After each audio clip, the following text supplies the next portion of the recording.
but are we ever going to see the pendulum swing all the way back where remote compute is not sexy, for lack of a better term, or will there always be something like an AI workload that there's no way we can run this on site? I think that the natural progression is for things which are centralized to decentralize.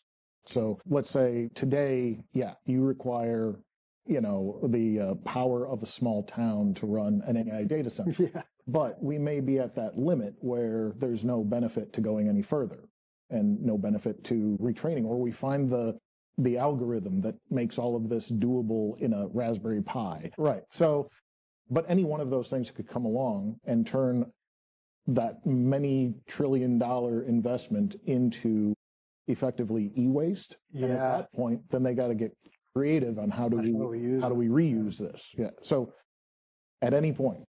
There's a lot. I think there's a lot of looks and weight. I think a lot of people are kind of like, I'm going to see what everybody else does. But at the same token, they have to jump too, right? Because you're going to be left behind. But at the end of that, it comes down to your machine.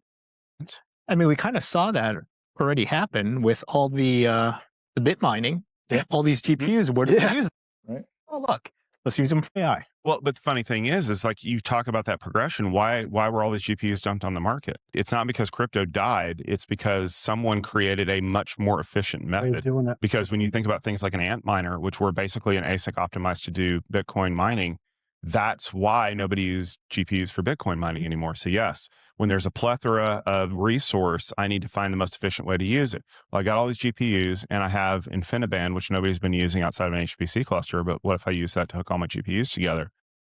Hey, I can do some cool stuff with this. And that's when the next phase happens. But kind of to your point about hitting a limit where we can't effectively squeeze any more blood from that turnip, will we eventually hit the point where we can't reuse these things anymore? That this is the end state for this technology branch, and we have to prune it and kind of go back and do a different evolution. I hope the answer is no, because I'd really like to keep working in networking for a few more years, like my retirement settled out. But we've been down this road before, right? Because 10 years ago, it was all software, right? The hardware's dead and we need to start making all these decisions in software. And guess where we're at, kids? We're back to the hardware conversation again, because it turns out you can't SDN a network that's running at a terabit per second, not effectively. So it's, like you said, it's going to come to the killer app or some methodology of reducing that need to push out 800 gig elephant flows. Or a better algorithm, what we're doing today, into an archaic form. Well, I'd hate to pull it in this direction, but you talk about the killer algorithm or lack of resources. I mean, IPv4, IPv6.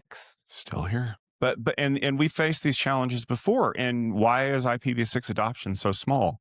It's because there's never been a compelling reason to switch. It's a resource contention problem. But more importantly, the enterprise never grew to a point where it needed to switch.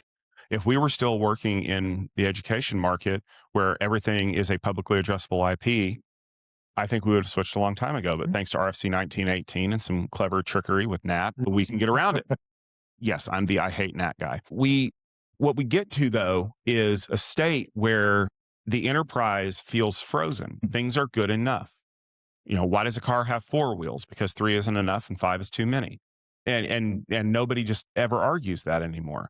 So will the enterprise ever evolve to a point where it even needs to consider consuming this much technology? Because before the AI craze, kids, there was a time when the cloud was everything to everyone. And we were talking about how we were going to do these things. And I remember a big networking conversation I had around Amazon wanting to ditch TCP with Nitro DPUs because TCP is just too slow for what we're doing, and giggling about it. And then 3 years later, everyone's like, no, we need to get rid of TCP because it's too slow. We need DPUs to do all this ECMP Ultra Ethernet stuff.